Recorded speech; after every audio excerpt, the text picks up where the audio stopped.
The wind sweeps across endless grasslands. Shadows stretch over forgotten fortresses. Burial mounds rise like silent sentinels, watching a world that has moved on. Here, in Central Asia, kingdoms once flourished where no empire should survive. Stone walls, carved tombs, and scattered inscriptions hint at power now erased. Their names are lost, their stories fragmented. This is not merely history. It is an enigma etched into the steppe itself. And every discovery only deepens the mystery. They rose in a land of extremes. The steppe's endless plains, harsh winters, and blazing summers shaped them, but did not break them. Archaeologists uncover cities fortified with stone walls, watchtowers that scanned the horizon, and irrigation channels carved into unforgiving soil.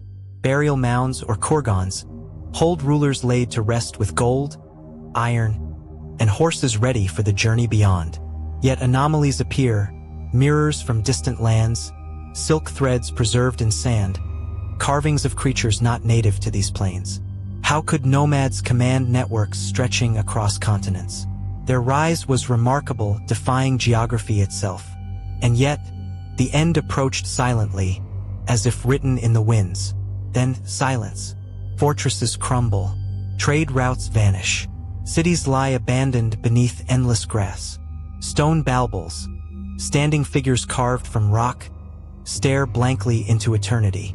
Who do they honor? Fallen warriors? Forgotten gods? Their silence unnerves. Inscriptions etched into cliffs remain undeciphered.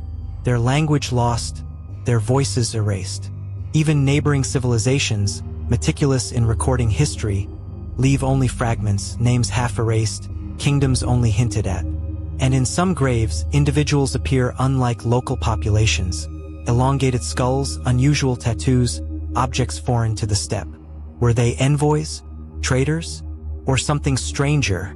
A convergence of cultures beyond understanding? The silence is not decay. It is disappearance. Scholars offer explanations, yet none satisfy. Some point to drought, famine, and shrinking grasslands unraveling fragile kingdoms.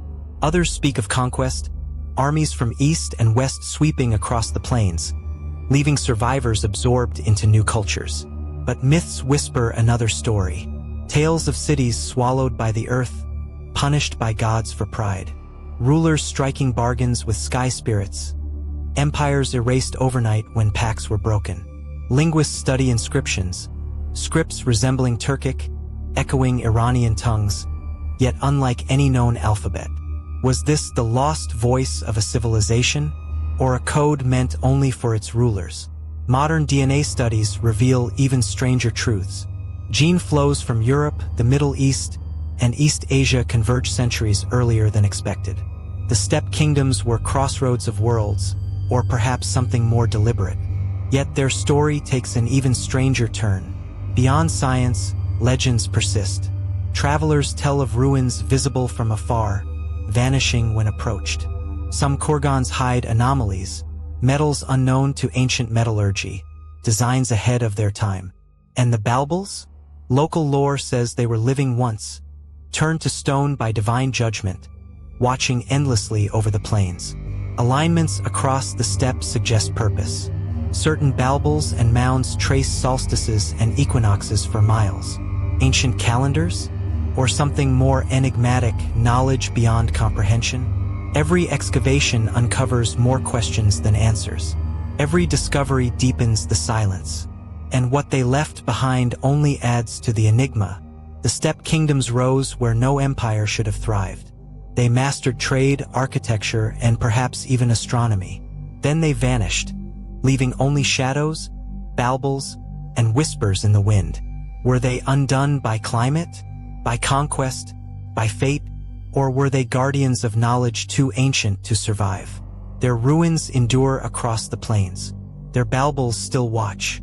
And as the steppe wind carries their silent story, one haunting truth remains. History does not forget. It buries.